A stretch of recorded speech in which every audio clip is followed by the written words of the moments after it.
Like Yeah, everything they sell it's you give you a site. it's IBM, Chase, Okay. a lot of big banks. Yeah. JP Morgan, which I think hosts the tournament. Sure. I think they give like the cash money for it, like the cash prize for the winner of the tournament. So like, I don't know, that's just my example because I think it's very like international and it's like very. Yeah. Yeah, and it would really only make sense for international brands to be advertising, Right. to have a presence in an event like that, right? I mean, you know, like a local brand, first of all, they don't really have the money to be doing that, but also it doesn't make sense because you want someone in China or India or Germany to be able to buy that. And BMW is a good example, international. And a lot of the big companies these days are, even if they haven't started international, they're gonna like tap into the international markets because they have to make money there. So that's why I chose that event specifically. It's very close to us. Are you trying to sell us?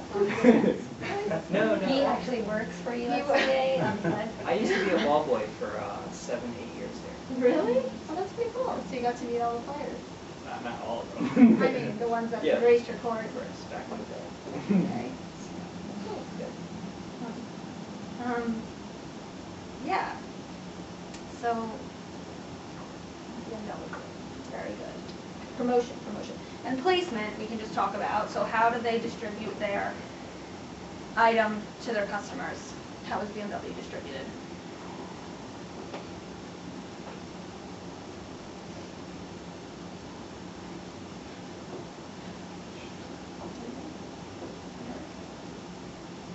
Do you have a car?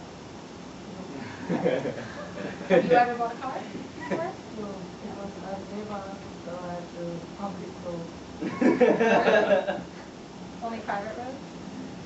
Okay. Only before I take the license. Take what? Before I take license. Before you got your license, I have a license, but I will never drive on public road. So where do you drive? Just have a license.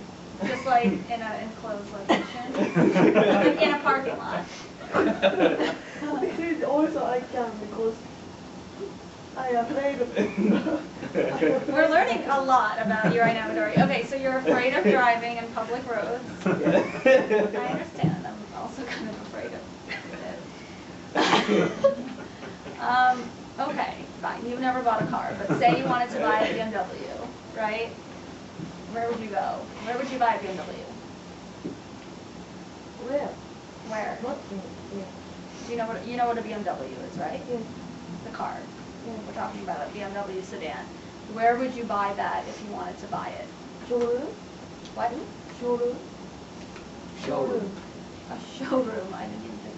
Yes, a showroom. Is that what they're called? Yeah. Well, that's the only thing we have in New York City. Yeah. We don't have dealerships in New York City. Oh my gosh, yes, that's correct. Right, so a dealership I was thinking, or a showroom, exactly. So you would go to a showroom and you would buy a BMW, right? BMWs are not sold online, right? They have a pretty, they're very specifically sold because you want to see it. You know, BMW is a product where you want to, you want to see it, you want to be able to test drive it. Okay, so I don't think we're going to have time for everyone to go around the room. Sorry, guys. I know everyone's disappointed. I know you had a great one, Roberta. I can tell. We can do it later after class. So let's talk about an example of a brand, a big brand that screws up, right? So when a brand, because we've been talking about good brands, which is great. When a brand is good and when they do all smart things, that's really good. But sometimes a good brand does stupid things. And I'll just give a quick example. This is one I talked about last class. Gap, something I mentioned at the beginning of class. They recently, I thought this was really interesting, they changed their logo randomly one day. I mean, kind of randomly. Like they didn't really, they didn't have a progression of changing their logo. And everyone knows what the Gap logo looks like, right? Like that blue box with those white tall letters, right?